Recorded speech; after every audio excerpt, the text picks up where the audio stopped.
et à présenter ce que seront les lignes de mon action si les électeurs de cette circonscription me désignent, m'élisent, comme leur représentant à l'Assemblée nationale. Tout d'abord, je crois qu'en effet, j'ai quelques titres à faire valoir pour intervenir de manière audible et compétente dans le domaine de l'enseignement supérieur et de l'innovation. Tout d'abord, une question de définition. Je ne définirai pas l'enseignement supérieur ni la recherche, si ce n'est par un rappel, mais ce concept n'est pas remis en cause, c'est que ces deux éléments sont indissociables. L'enseignement est supérieur dès lors qu'il est adossé à la recherche. C'est l'enseignement supérieur qui prépare les futurs chercheurs et c'est l'imbibition par la problématique de la recherche, de l'activité scientifique, qui fait que l'enseignement est vraiment supérieur. L'innovation, c'est plus compliqué. Et je suis très heureux que Mme Murcia et Pierre Villepoux en aient parlé. L'innovation technologique, c'est celle dont je parlerai, c'est une invention qui rencontre un marché économique. Et la question n'est pas simple, c'est comment faire en sorte qu'une invention de qualité rencontre un marché économique. Ces rappels sémantiques faits, vous connaissez une partie de ma carrière, j'ai été médecin, professeur, président d'université, chercheur, directeur de très grands instituts de recherche, membre des instances de direction de l'INSERM, du CNRS, des instances gouvernementales également durant une certaine période. Mais j'ai également été le directeur de la recherche dans le domaine des sciences du vivant de Rhône-Poulenc-Rohrer pendant plusieurs années. J'ai été le président du conseil scientifique de plusieurs sociétés d'asset management dans le domaine de l'investissement du capital risque. Et j'ai été le collaborateur de l'Office européen des brevets en matière de propriété industrielle et intellectuelle. Donc il se trouve que j'ai en effet une compétence extrêmement vaste de tout ce processus qui va de l'ouverture des portes de la recherche jusqu'à la valorisation et jusqu'à la création de richesses économiques et d'emplois, qui est vraiment le but. L'on a parlé de la différence entre la gauche et la droite, et notamment Jean-Louis Mujica. Je rajouterai un élément fondamental. Si on me donnait 30 secondes pour définir la politique du gouvernement de Nicolas Sarkozy et du gouvernement dirigé par François Fillon durant ces 5 années qui viennent de s'écouler en ce domaine, le mot qui me viendrait à l'esprit, c'est incohérence. Incohérence et discontinuité. Un des exemples, lorsque la réforme des universités, la loi LRU, a été promulguée, il faut se le rappeler, nous étions au cœur de la crise des subprimes, c'est-à-dire la crise créée par le problème de la dette privée, qui, secondairement, est devenue la crise de la dette publique. La France était en récession. Mais à ce moment-là, ce qui était légitime, et Jean-Louis l'a rappelé, Mme Murcia et Pierre l'ont rappelé également, l'investissement dans la recherche, l'innovation, c'est évidemment un des moyens de se tirer de la crise, si bien que la dureté de la crise ne saurait être un argument pour diminuer l'effort, mais au contraire une incitation à l'augmenter. Et de ce fait, cette réforme des universités et l'engagement de cette réforme dans le domaine de la recherche a été présenté avec une réelle perspective d'effort économique. Pour avoir été président d'université à cette époque, je peux vous dire que ces bonnes résolutions ont eu un effet qui a duré 1 an. La première année de passage à l'autonomie, en 2009, dès 2010, les budgets étaient à des années-lumière des promesses qui nous avaient été envoyées, signées de la main de la ministre de la Recherche et de l'Enseignement supérieur de l'époque, Valérie Pécresse. J'ai donné les chiffres dans un billet qui se trouve sur mon site et qui est consacré à l'université et à la recherche. L'élément de l'utilisation des bâtiments pour d'autres fins que la recherche, l'enseignement supérieur et le développement est invraisemblable. Invraisemblable. Vous imaginez un gouvernement qui a eu quelque velléité de reconnaître qu'une manière de se tirer du très mauvais pas où nous sommes, c'est de créer du concept, à partir de concepts, de créer des possibilités, à partir des possibilités, de créer des réalités, c'est-à-dire d'innover, et qui dit c'est difficile, mais c'est le moment vraiment où on va y aller, qui se trouve avec le plus important cluster universitaire et de recherche, on l'a dit, de France et d'Europe, et qui, ayant à sa disposition des locaux qui se libèrent, demande à France Domaine de les vendre au plus offrant. Mais où va-t-on? Invraisemblable. À tous les sites dont a parlé Jean-Louis Missica, il faut en rajouter d'autres. Aujourd'hui, il y a de graves menaces sur l'INALCO, le siège de l'INALCO rue de Lille, au cœur de notre circonscription. Il y a eu des menaces considérables, et c'est la politique, et je lui rends hommage ici, de Richard Descoings qui a permis de l'éviter lorsque l'hôtel de Fleury, lorsque les ponts et chaussées s'est libéré. France Domaine l'a mis effectivement en vente à des prix évidemment que ne pouvait pas honorer, auxquels il était impossible à une université ou bien à un établissement de recherche et d'enseignement supérieur de s'aligner, et même aux jeunes industries. Invraisemblable. C'est-à-dire qu'on commence à créer une discontinuité entre la création du concept, dont on espère, et je dirais comment, qu'elle va créer des richesses, et les conditions matérielles pour que cela crée des richesses. Totalement invraisemblable, inconséquent, incohérent.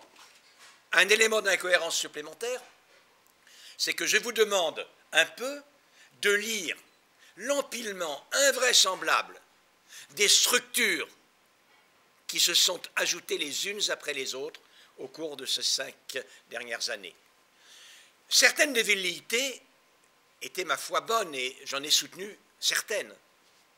Cela étant dit, la grande caractéristique, c'est que jamais rien de ce qui existait auparavant n'a été supprimé, alors que l'on créait 2, 3, 4, 5 couches différentes. Si bien qu'aujourd'hui, pour n'importe quel industriel, chercheur et innovateur, arriver à se tirer de cette jungle réglementaire, de cette jungle d'organismes, de fonds auxquels il faut faire appel, demande au moins, effectivement, une activité comme celle de Silicon Sentier pour aider les innovateurs. Mais il faut plus que cela. C'est totalement aberrant. Un des points importants au niveau national, et je reviendrai au niveau local, un des points absolument importants du programme de la gauche, c'est de rétablir de la cohérence. Nous voulons effectivement que l'intelligence humaine, telle qu'elle s'exprime à travers la recherche, l'innovation, nous voulons qu'elle crée des richesses et des emplois. Nous voulons qu'elle aide la France à s'en tirer. Nous pensons que dans la 2e circonscription de Paris, nous avons un atout extraordinaire à apporter. Le gouvernement de François Hollande, s'il est élu, ce que je crois et ce que j'espère, désignera des priorités, essaiera de mettre de la clarté dans tous ces éléments, et plusieurs des propositions sont là déjà sur la table, et comme il l'a dit hier à Antenne 2, en effet, lui, il n'est pas le proposant pochette surprise, cela fait un certain temps qu'il a indiqué ce qu'étaient ses priorités, et ces priorités, il les mettra en œuvre. Maintenant, dans la circonscription, si je voulais comparer un peu le processus de recherche-innovation et développement et création de richesses et création d'emplois, l'image qui me vient à l'esprit, parce que je suis biologiste naturellement, est celle de la conduite du contrôle des mouvements moteurs.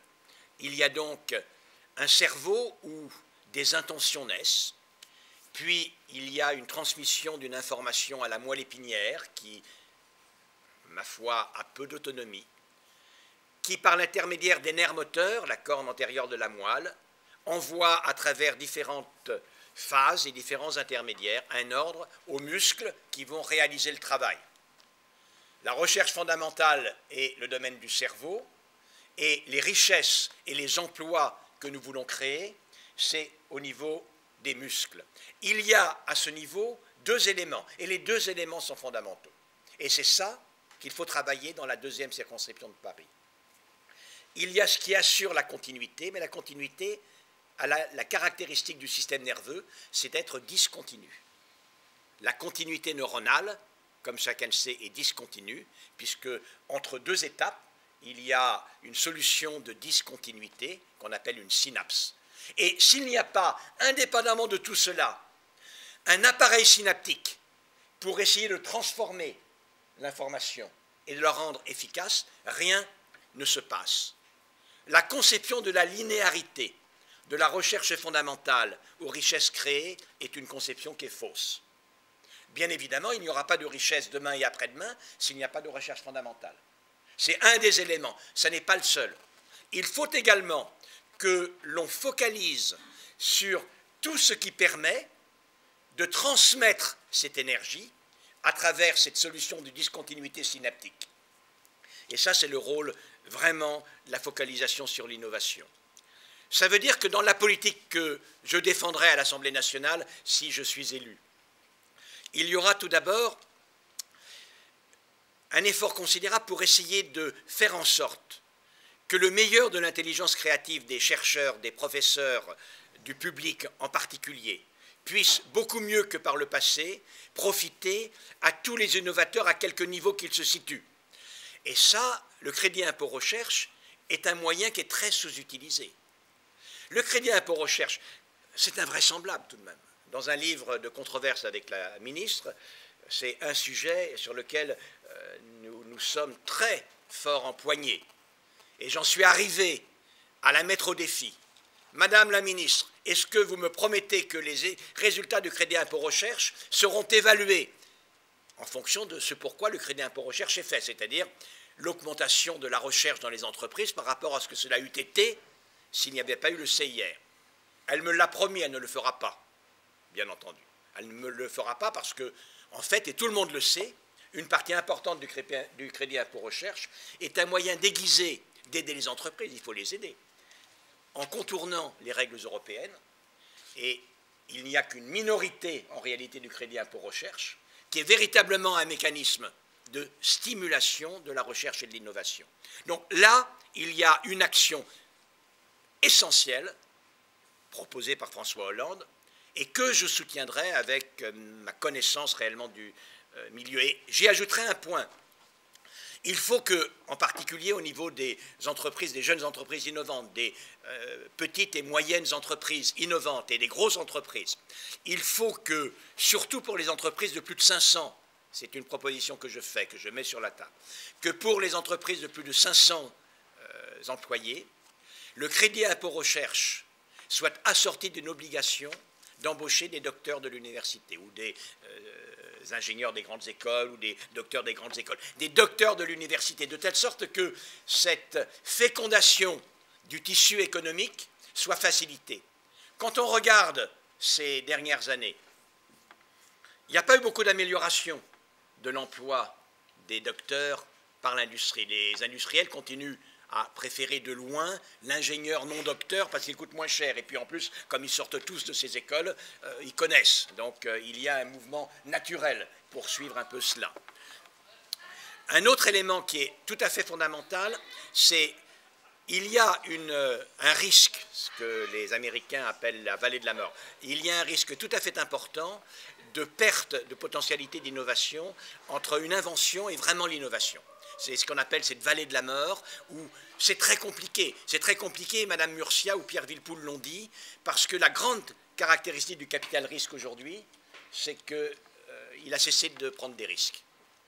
Le capital risque aujourd'hui a une totale aversion au risque, invraisemblable. Surtout capital est très peu risque. Voilà, il est capital et il est quasiment plus du tout risque. Si bien qu'il y a une énorme question vraiment de financement. Donc il faut qu'il y ait un travail de fond, et ça c'est la synapse sur les mécanismes d'émergence de l'innovation. Les mécanismes d'émergence de l'innovation demandent certainement d'abonder en amont, en concepts nouveaux, en inventions valorisables, mais également de créer toutes les conditions d'interactivité, les conditions économiques, les conditions de facilitation, les conditions culturelles, pour qu'émerge la volonté, le désir, le goût réellement de s'engager et d'innover. Et cette focalisation sur l'innovation est fondamentale. Et j'appellerai de mes voeux, je proposerai qu'à côté de la Banque publique d'innovation, que je soutiens bien évidemment, il y ait des organes dédiés sur la facilitation spécifique de cette phase-là, c'est-à-dire l'innovation en tant que telle, qui ne s'intéressera pas à son abondement en recherche d'amont. Ça va de soi, il faut le faire, c'est évident. L'universitaire que je suis ne peut pas renier cela. Mais il y a un point, cela fait trop d'années que je suis dans le domaine pour savoir qu'il y a un point sur lequel il faut vraiment se focaliser. Donc maintenant, je vais répondre à vos questions en bref.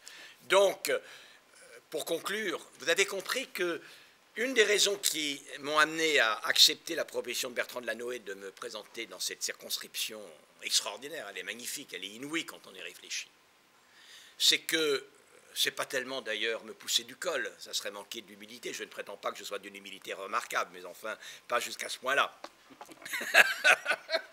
C'est que, de fait, si l'on veut un parlementaire qui profite au mieux des spécificités de cette circonscription, qui rompe au mieux avec ce qu'en ont fait les maires actuels, les Tibéri, les Lecoq, les Rachida Dati, les Frédéric Dupont, dans le temps, réellement. C'est-à-dire qu'ils se rendent compte que c'est en effet une circonscription absolument inouïe. Je suis sans doute l'un des mieux pour faire ça. Merci.